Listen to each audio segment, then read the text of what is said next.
നമസ്കാരം. ഞാനിന്നിവിടെ ഉണ്ടാക്കാൻ പോകുന്നത് മടന്തേലക്കറി. താളാണ്. താള് ഇത് ചീരച്ചേമ്പെന്ന് പറയും. ഇതിന് വിത്തില്ല. അത് നല്ല കൂമ്പ് കുറച്ച് കിട്ടിയിട്ടുണ്ട്. അപ്പോൾ അത് നമുക്ക് കൂട്ടാൻ പറ്റും.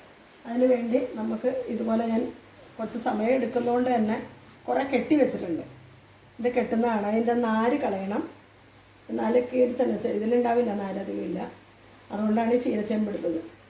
ഇത് കെട്ടുന്നതെന്ന് പറഞ്ഞാൽ ചുരുട്ടി നമ്മൾ തുണി തെറുക്കണ മാതിരി തന്നെ ഇത് നന്നായിട്ട് തെറുത്ത് ഇങ്ങനെ കെട്ടാം. ഇതിങ്ങനെ കെട്ടി വെക്കണം. ഒരു മീൻകറിയുടെ സ്റ്റൈലാണ് ഇത് ഉണ്ടാക്കുന്നത്. അതിൻ്റെ കൂട്ടാണ് ചേർക്കുന്നത്.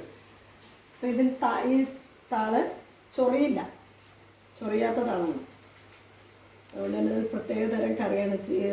ഞാൻ കഴിഞ്ഞ ദിവസം വീഡിയോയിൽ പറഞ്ഞിരുന്നു, പത്രോട താള് കൊണ്ടുണ്ടാക്കാം. മടന്തേല എന്ന് പറയുന്നത് എന്തുകൊണ്ടാണെന്നറിയില്ല, താള് കറി തന്നെയാണത്. നമ്മൾ താള് കൂട്ടാനും വയ്ക്കും. അതിൻ്റെ ഈ തണ്ടാണ് കുറച്ച് നേരം അരിഞ്ഞ് വെച്ചിരിക്കുന്നത്. ഇതിങ്ങനെ കെട്ടി ഒരു മീൻകറിയുടെ രുചി വരും. അങ്ങനത്തെ ഒരു കറിയാണിത്. ഇത് കെട്ടിക്കഴിഞ്ഞു. ഞാനിവിടെ സാധാരണ കാളനും സാമ്പാറും ഒക്കെ ഉണ്ടാക്കാറുള്ള ഒരു കൽച്ചട്ടിയാണ്. അത് പൊട്ടിപ്പോയി. അപ്പം അതുകൊണ്ട് ഞാൻ മീൻകറിയല്ലേ, മീൻ ഉണ്ടാക്കുന്ന പാത്രത്തിൽ തന്നെ ഉണ്ടാക്കാമെന്ന് വെച്ചു. അതിൻ്റെ കൂട്ട് 2 കുടംപുളി കഷ്ണം. അധികം കുടംപുളി ആയിക്കഴിഞ്ഞാൽ പുളി കൂടും. ഇതിനധികം ഇത് വേണ്ട. ഒരു തേങ്ങ ചുരണ്ടി എടുത്തിട്ടുണ്ട്. കുറച്ച് മല്ലിപ്പൊടി, മുളക് പൊടി, മല്ലിപ്പൊടി, മഞ്ഞൾപ്പൊടി, കാന്താരി മുളകാണ് എടുത്തത്. കുറച്ച് കാന്താരി മുളക് ഇട്ടിട്ടുണ്ട്. മുളക് പൊടി ഉപയോഗിക്കുന്നില്ല. ഉപ്പ് ചേർക്കണം. ഇത് കഞ്ഞിവെള്ളമാണ്. ഇതിൽ കൂട്ട് ചേർക്കാവുന്നത് കഞ്ഞിവെള്ളം ഒഴിച്ചിട്ടാണ്. അപ്പോൾ ഈ ചെറിയ ഉള്ളി ആദ്യം ഇടുന്നു. അത് കഴിഞ്ഞാൽ താളിടാം. ഒട്ടും കട്ടിയില്ലാത്ത താളാണ്. ഈ കൂമ്പായതുകൊണ്ട് തന്നെ കട്ടി അധികമില്ല. മടന്തേല ഇടാം.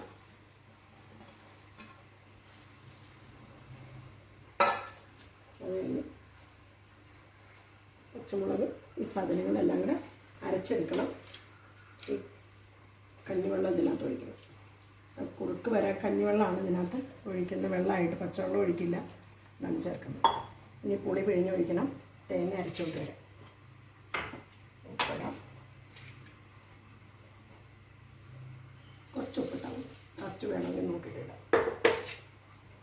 മഞ്ഞൾപ്പൊടി അടുപ്പത്ത് വെച്ചിട്ട് തേങ്ങ അരച്ച് ചേർക്കാം. പുളിയും ചേർക്കാം. അത്രയേ ഉള്ളൂ ഈ പണി. അപ്പോൾ കാര്യം എളുപ്പമാണ്. പക്ഷേ ഇത് കെട്ടി വരാനൊരു താമസമുണ്ട്, അത്രേ ഉള്ളൂ.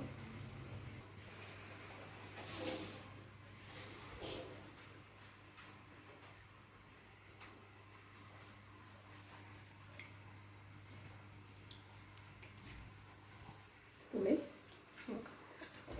ഒന്ന് തിളച്ച് കഴിഞ്ഞിട്ട് വയ്ക്കാൻ മതി. കഷ്ണം അധികമൊന്നും ഉണ്ടാവില്ല. പെട്ടെന്നുണ്ടെങ്കിൽ കുറച്ച് കറി ഉണ്ടാവുള്ളൂ. കണ്ടത് മാത്രമേ ഉണ്ടാവുള്ളൂ. കഷ്ണം ഉണ്ടാവില്ല, അധികം ഇരുന്ന് പോകും.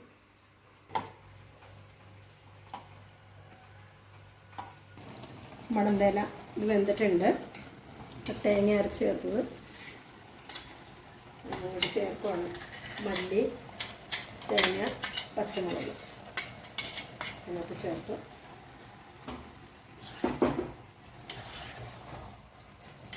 നല്ല ഒരു മീൻകറിയുടെ മണം വരുന്നുണ്ട്. അധികം വെള്ളമില്ല, തൊടുകറി പോലെയാണ്. ഒഴിച്ച് കറികളൊന്നും വേണമെന്നില്ല. നമുക്കതിങ്ങനെ അതെ മടന്തേല കെട്ടൊന്നും വരില്ല, ഇങ്ങനെ തന്നെ കിടക്കും. ഉള്ളിയൊക്കെ അതുപോലെ തന്നെ കിടക്കുന്നുണ്ട്. ഇതിനകത്ത് നമ്മൾ വറുത്തിടുകയൊന്നും വേണ്ട.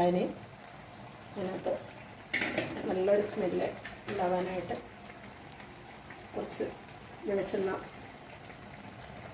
മതി. കൂട്ടായി കറിയായി.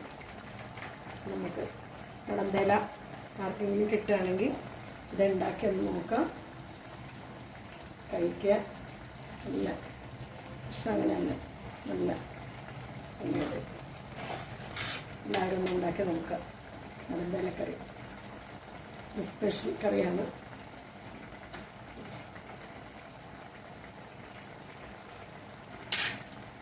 ഈ ഓഫ് ചെയ്തു. കളിച്ചിട്ടില്ലായതുകൊണ്ട് ഇങ്ങനെ തിളച്ചുകൊണ്ടിരിക്കുന്നുണ്ട്.